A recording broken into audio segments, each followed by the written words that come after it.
Good morning. My name is Jessica Eitvlucht. I am one of the pastors at your sister church, Fairfax Community Church in Fairfax, Virginia, and it is my honor to be with you this morning. Thank you so much for allowing me to be with you. I brought my family with me. My husband, Kevin, is here. My daughter, Ella, is in your incredible children's ministry program, and so we are excited to be here. We've had a big week. We moved on Tuesday. We lived in, I realize this is Maryland, so you might not have a similar awareness but we moved from Centerville, Virginia, which is way out 66. It's almost not Northern Virginia anymore, except that they keep spreading. It keeps going. Northern Virginia keeps spreading further and further. So, but we lived in 28 and 66 in the Centerville area, and we just moved inside the Beltway to Annandale. So it only took me 35 minutes to get here this morning, which is like a miracle, right? So that was great, but we've been pushing really hard trying to get ourselves settled in our new place, but it's been an exciting week for us. We were just talking on the way up here about just how grateful we feel. We just feel like God's just really blessed us in this next season of our lives. So that's what's been going on with us. You guys are starting the At the Movie series up here. You're going to do 4 weeks of movies, which is, so here's the deal. At our Fairfax campus, which is where I normally am, I am my boss, our senior pastor, Rod, his favorite series of the entire year. He loves the movie series. And so we're going to do 4 weeks of it this year, but we're actually next week, Father's Day weekend, which is also our child dedication weekend for both Clarksburg and for Fairfax, we're going to do a TV series instead of a movie. And so there's a TV show called This Is Us that just does a great job talking about Father's Day. So we are taking one kind of break from actual movies, but we are, it's just a really fun series. But it's not just a fun series. We're not just doing it because it's a really fun series. The At the Movie series is also a really important series because movies and TV shows are really the storytellers of our culture.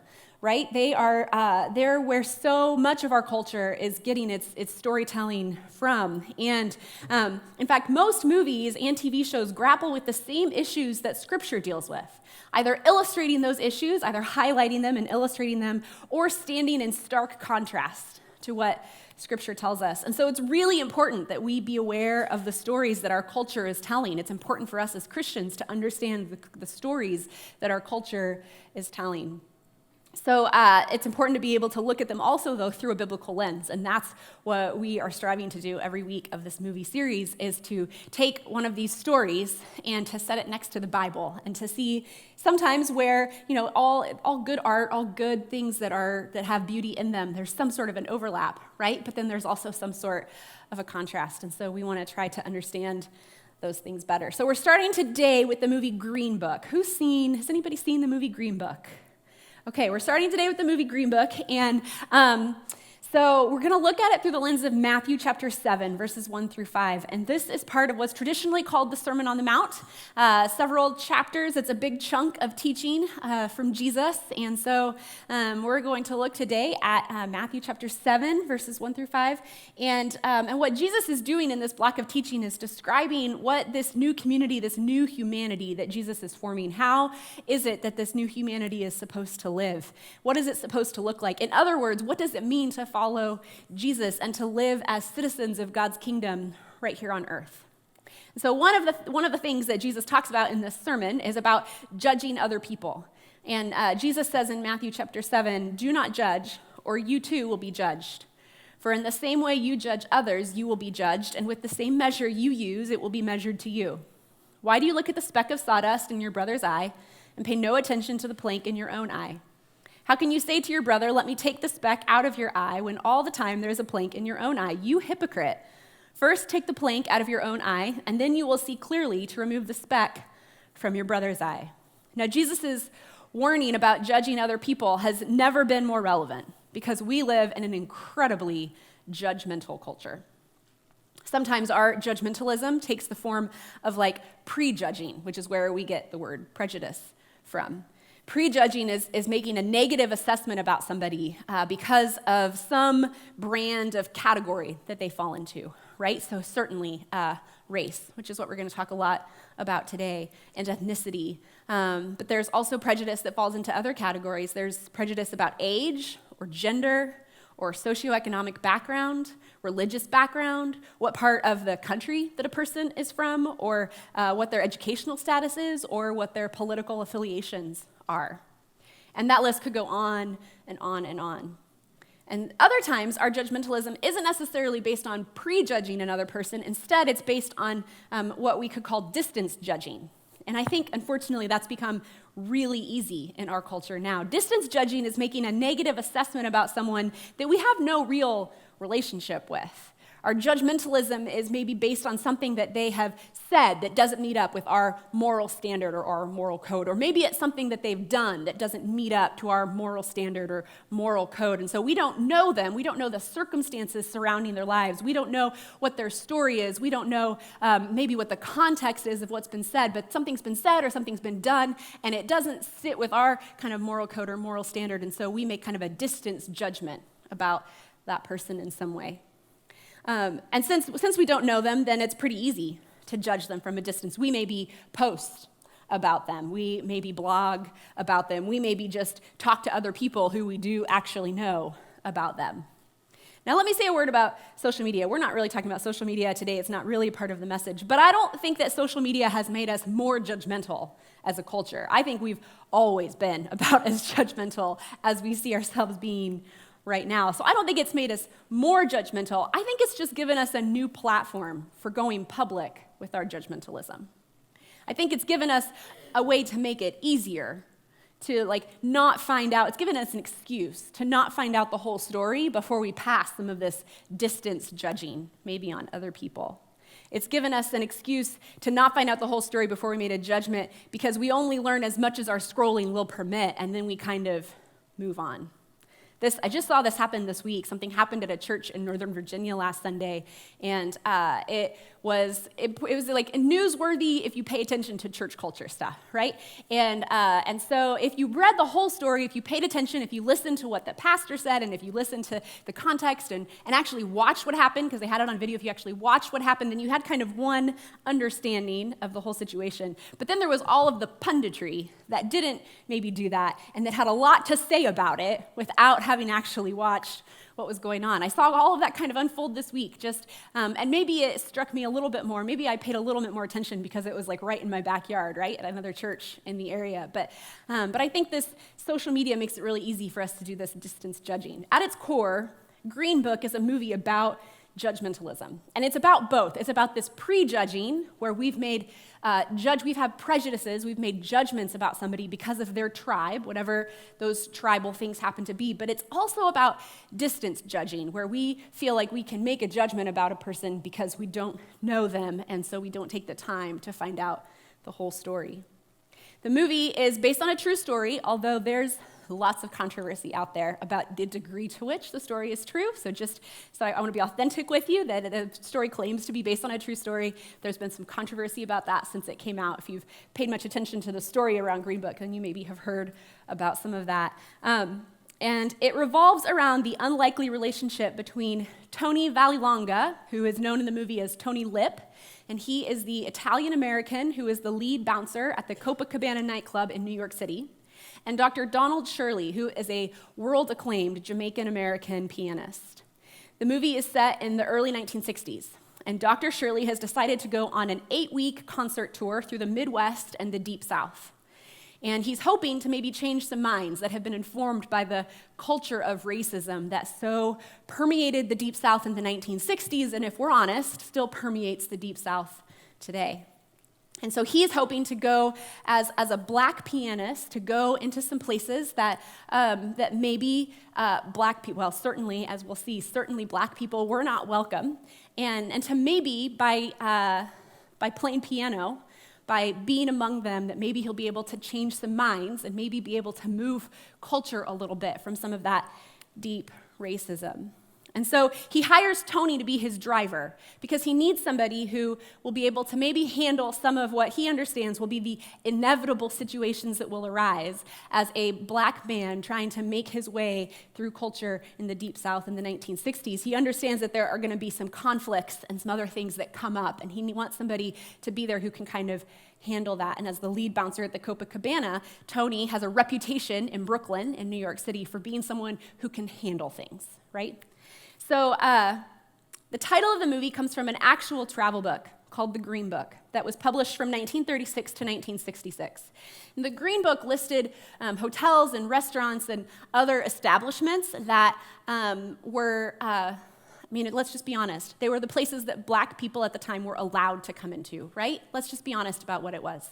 They were, if you were going to be traveling through the Deep South, then you needed to use this book, if you were a person of color, to be able to understand where you would be welcomed and where you would be allowed, I think let's use as honest words as we can, allowed to come into and receive their services, to dine, to stay, whatever else.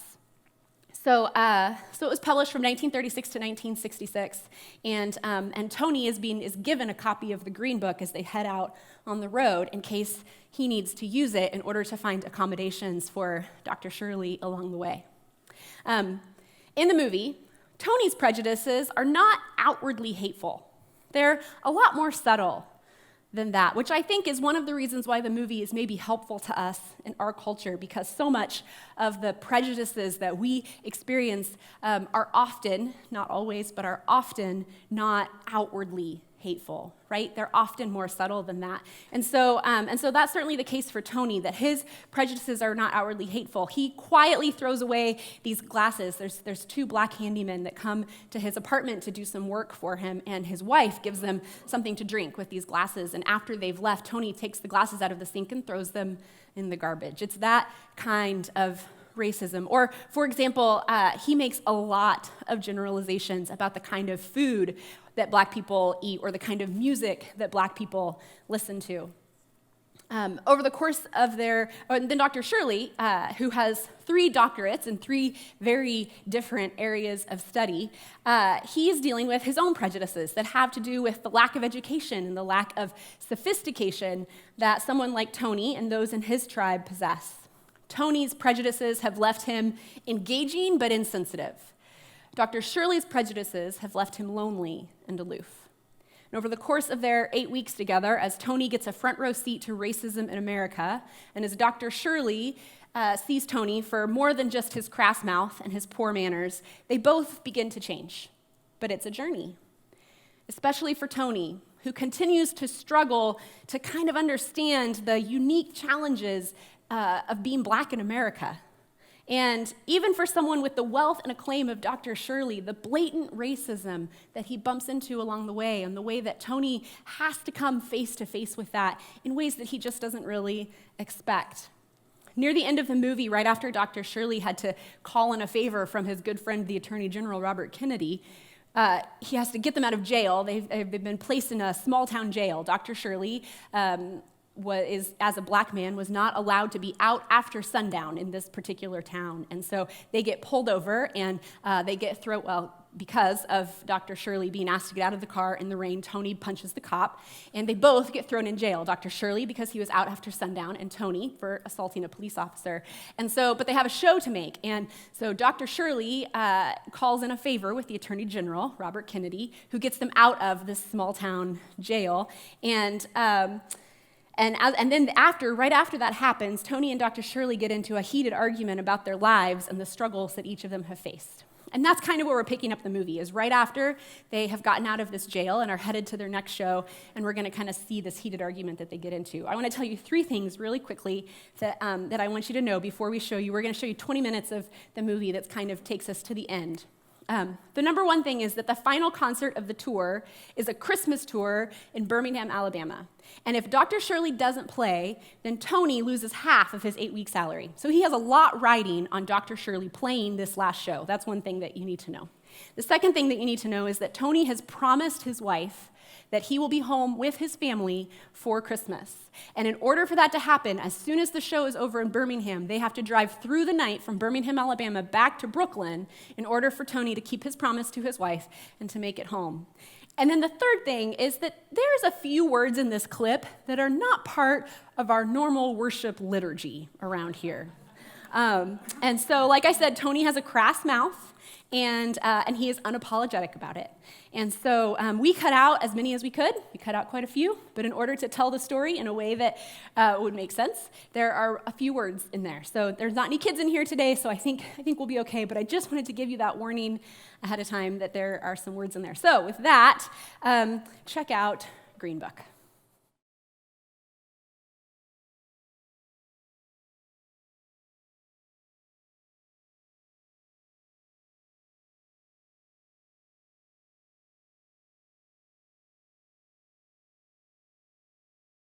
All right, Green Book.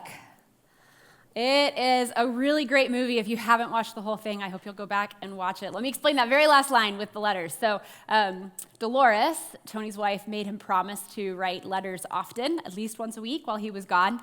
And at some point, kind of partway through the journey, Dr. Shirley sees the letters that are being written back home to his wife and decides that maybe he can help Tony to write letter. And so by the end, he's writing letters that are like Shakespeare sonnets home to his wife that are like romantic and heartfelt. And she's like reading them aloud to all of her friends. All of his friends are like getting mad at him because all of these letters are so good. And their wives are like, why don't you write me good letters? And so she's saying at the end, clearly she has figured out that her husband was not responsible for the letters. So that's what the very last part was about.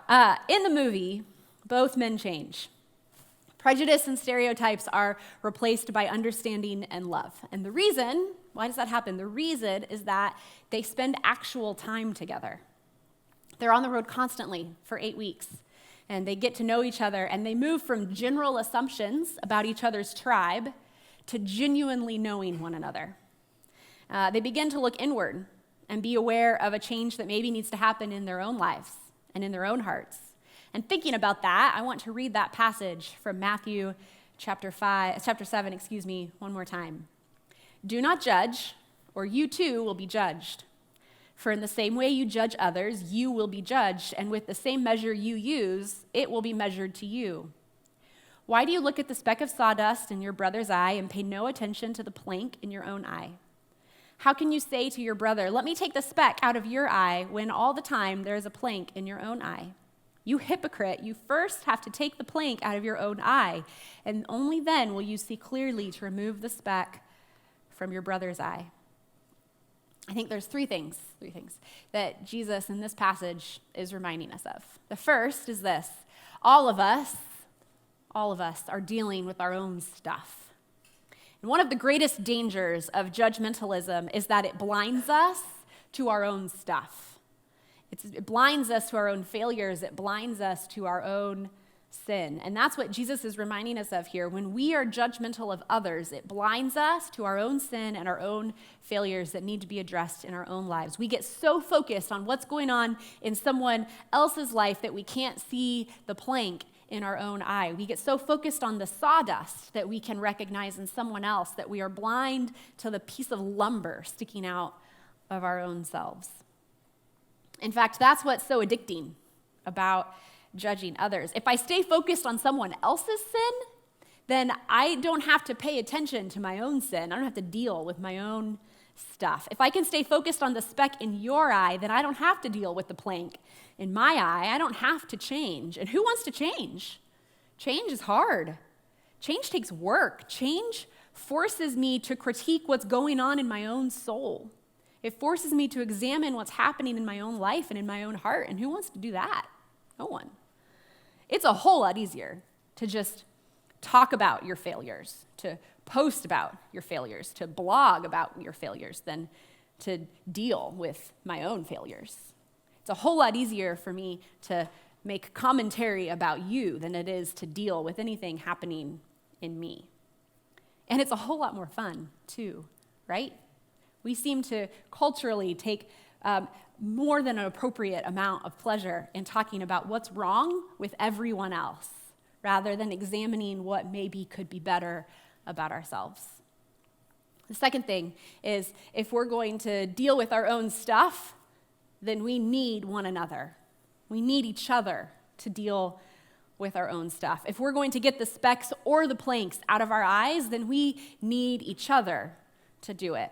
The word judge that Jesus uses here in the Greek is the word krino.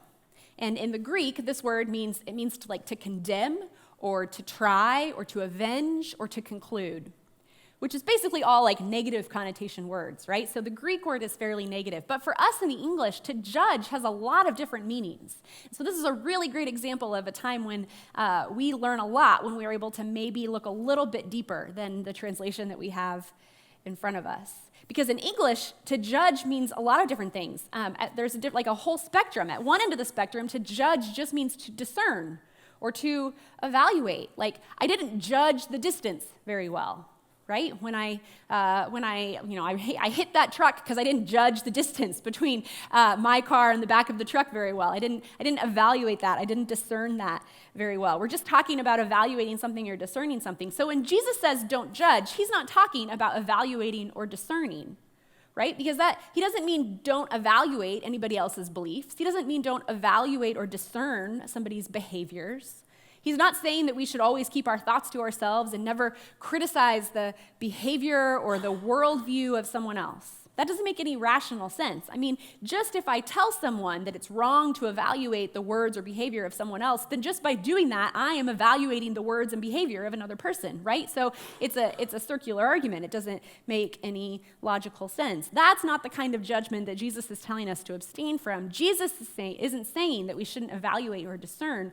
Jesus is saying that we shouldn't judge in the sense of focusing on others' failures for the purpose of hurting them. We shouldn't focus on things, not just other people's failures, but we shouldn't focus on the differences between us in ways that will cause us to marginalize the other person or to cause pain to the other person.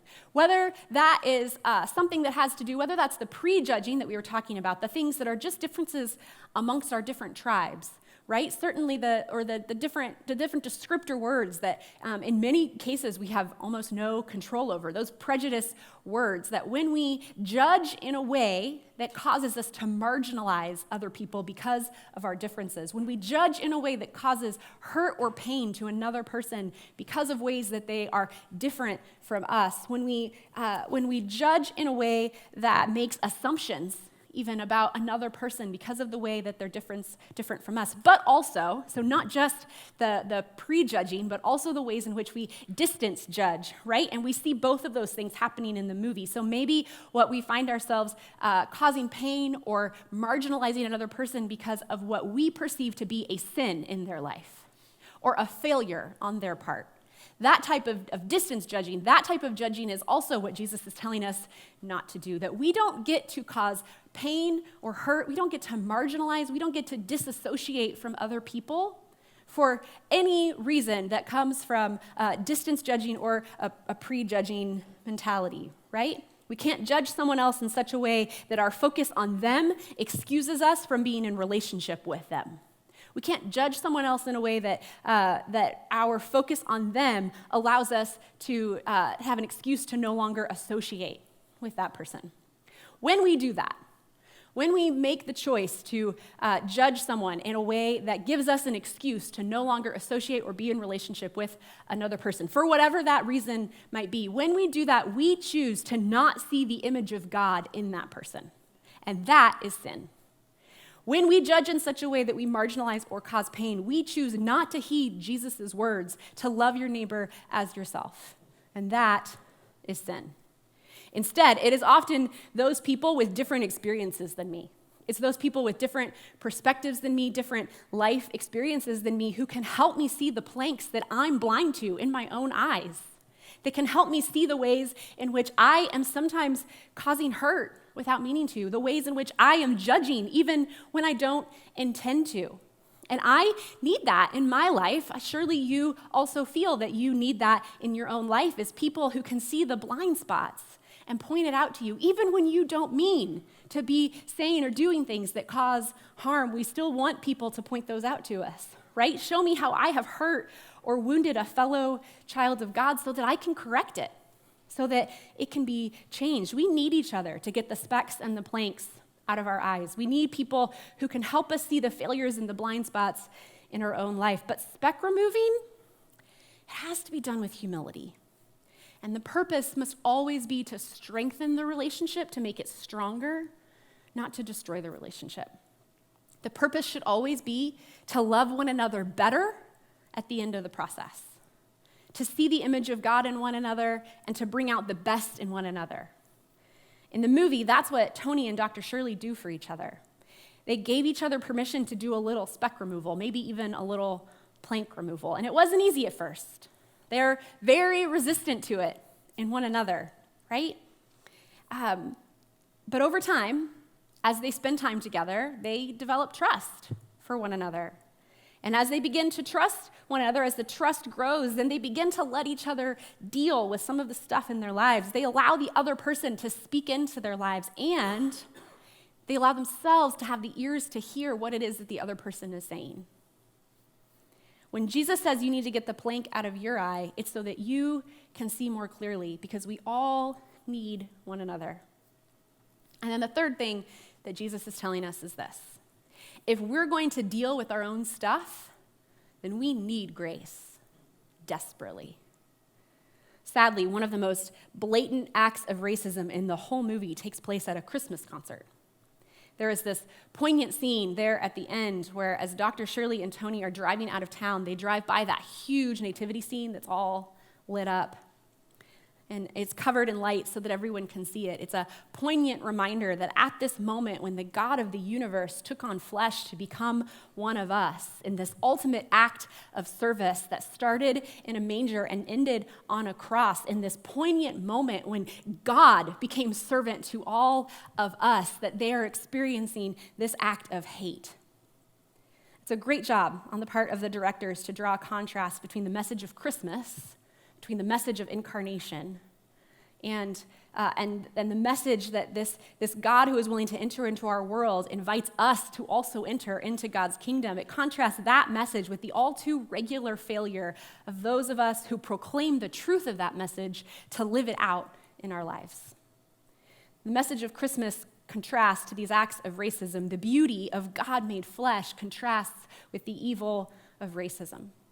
What is so ironic is that all of the people, those who follow, what is so ironic is that of all people, those of us who follow Jesus should be the least judgmental, the most aware of our own blind spots, of our own failures, of our own sins, the most desirous to have someone else see the planks and help us remove them. Because we are the recipients of grace, and it is the wonder of grace that allows us to turn the spotlight inward on ourselves and examine what's going on inside us. And it's because we are the recipients of grace that we can say, God, forgive us. Show us where we have fallen short, where we have judged, where we have been blind to our own sins. Forgive us and heal us of our prejudices in whatever form they may be. So what plank is God calling you to deal with today? What stuff has been going on that you haven't maybe been paying attention to that needs to be dealt with? What plank needs to be removed from your own eye? And may we each seek God's forgiveness this morning and ask God to remove those planks and to heal us in Jesus' name. Will you stand and pray with me?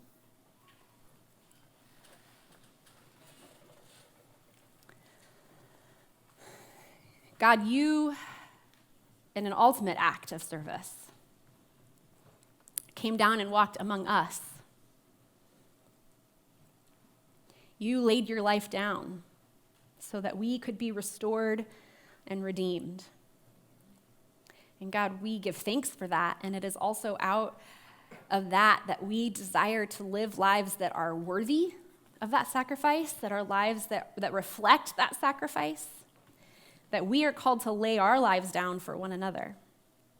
And God, sometimes that means humility in seeing our own sin, our own failures, our own blind spots. And so God, we we cry out for two things this morning.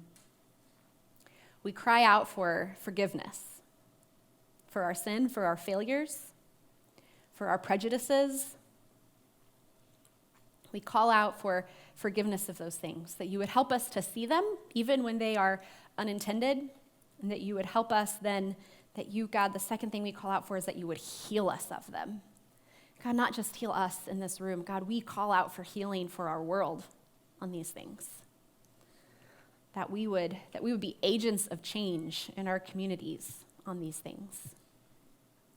God, may it start with us because of your forgiveness and because of your healing. May it start here. God, you are the God of grace, the God who lavishes grace on us when we do not deserve it, and we know that we do not deserve it, and yet you give it to us over and over and over again. And so, God, we give you thanks for the grace that you offer us. May we take hold of it. May we claim it. And out of that grace, may we walk as people who have clean hands and have pure hearts. God, we love you. May we live lives that show how much we love you. It's in the name of your Son, Jesus, that we pray these things together.